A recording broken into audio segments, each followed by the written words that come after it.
What's good, everybody? It's your boy, O'Shea Duke Jackson, back at it again with another episode of The Celebrity Jump. Recently, I got a stream from a brother in the community, the Manosphere community. I'm no longer there, but he's a brother by the name of Mr. Fantastic. Just for everybody to know, I like Mr. Fantastic. We don't agree on everything, but he's always been, very respectful to me. I talked to him on the phone before when the brother was on in the military. So I have nothing bad to say about our brother. Again, he do some things that I don't do, but I know he recently retired out of the military. I want to thank him for his life service. I believe he was in the Air Force, but he streams, and of course, Mr. Fantastic. His content can be similar to, kind of going hard on, certain things in the black community. Some of the sisters, black dysfunction. And sometimes when they're streaming, they will allow Caucasians to come up. Now, this is not the first time that I have heard this sort of thing has happened on a Mr. Fantastic stream. But what the white guy is going to tell Mr. Fantastic is going to be, not only is it despicable, but it's, well, why don't you listen? Okay, can I respond now? Or? Okay, first of all, are you saying that the entire 7% that marries out are white men or white women? Like you're encompassing the entire numbers.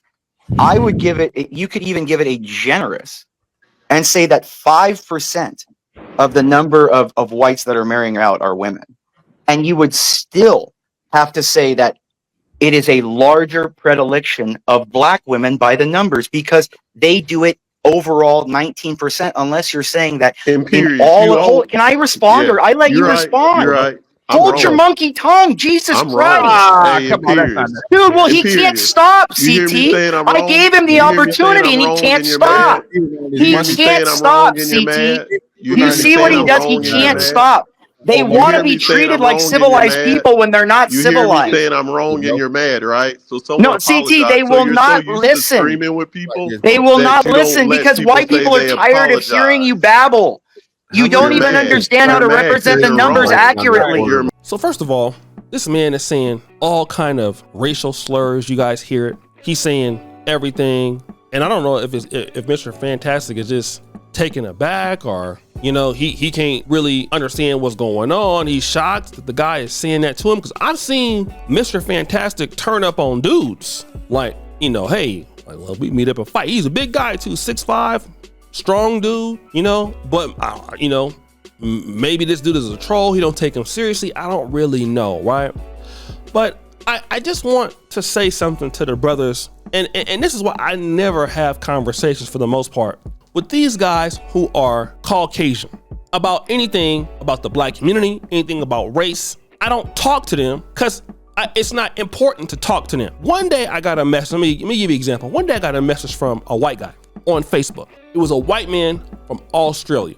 Now, you guys know I have a channel called Kinganda, in which I pretty much do a lot of my pro-black content over there, my political stuff. I don't really do it over on my Manosphere channels, but more of my Pan-African content, my pro-black content, I do it on Kinganda as an outlet. So the things I really feel about the community, I go into more depth over there.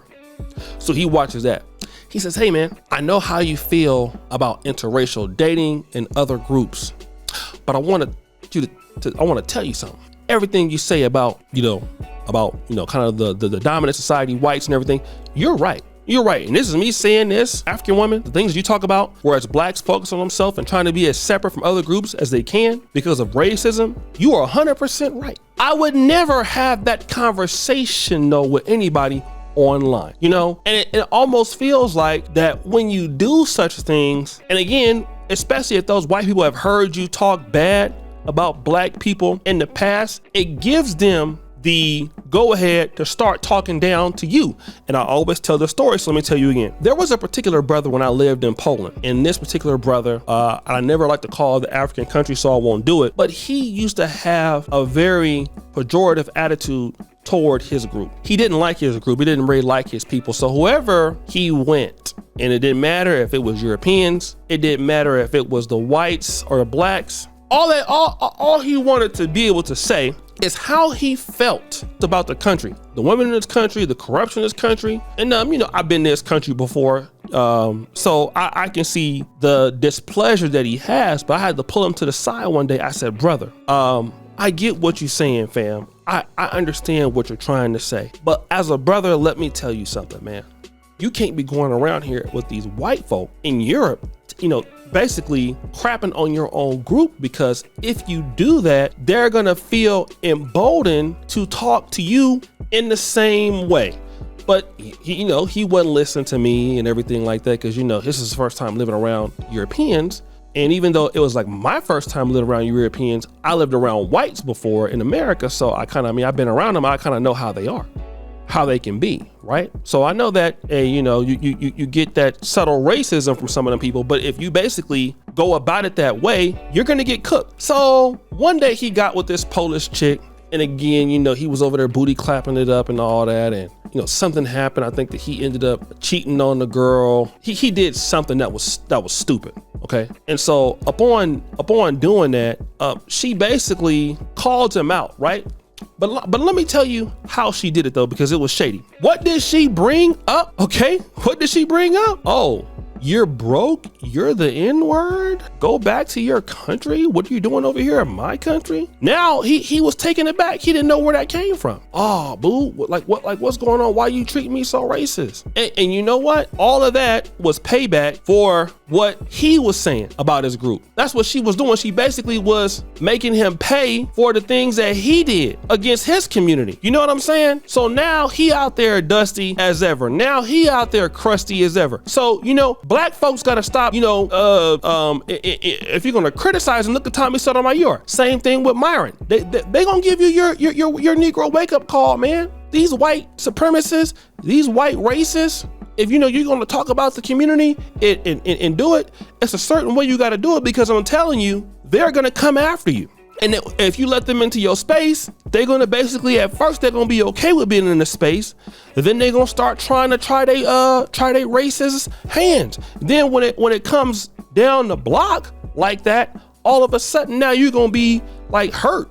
Like, damn, I can't believe he or she said that. No, but you gotta believe that they did say that, because they heard, you know, you saying that. That's why whenever I criticize the black community or have something, it's always with our group. You know what I mean? Always with our group, because it's not for them to be able to try to get over there and try to say something. Man, you better shut your ass up talking now. If you talk about the black community and you white, now I got something to say, because who are you to be talking about my community? Shut yourself up. You need to be quiet now. Ain't nobody told you to say nothing. Shut up. Like, real talk. You know, now we gonna be out there, I'm gonna be high-siding on you. But now, for me, because I'm talking about my community, I can say that, but you can't say that. You can't talk about our people like that, you know? And it looks like when we allow ourselves to go down that path, and we, like I said, we get out there, and then we allow them to get on there with us, it's like we're looking for their approval. I don't know. Like I said, I don't, you know, like I said, he, you know, Mr. Fantastic, I don't know what the case is, why he was collaborating with him like that. But again, that's a man, whether y'all like Mr. Fantastic or not, that man served in the military. That man served the nation. I bet you the white guy that was talking about him ain't did none of those things. But that's why, family, we got to learn how to have our conversations within our community and not be letting these people come out there. And one more thing too about the black community, I'm telling you, right? We got more opportunities with each other. We don't even need to be worried about these other groups. I don't even know why we even do that. Why do we even have conversations with these people when we got everything that we need? We don't need nobody else. We don't need them to be talking about what's going on with the black world. We don't need them. Who are they? Like, real talk. So guys, what do you think? It's your boy O'Shea Duke Jackson, back at it again with another episode of The Celebrity Junk. Appreciate you for all that you do. Subscribe to the bell. We're out.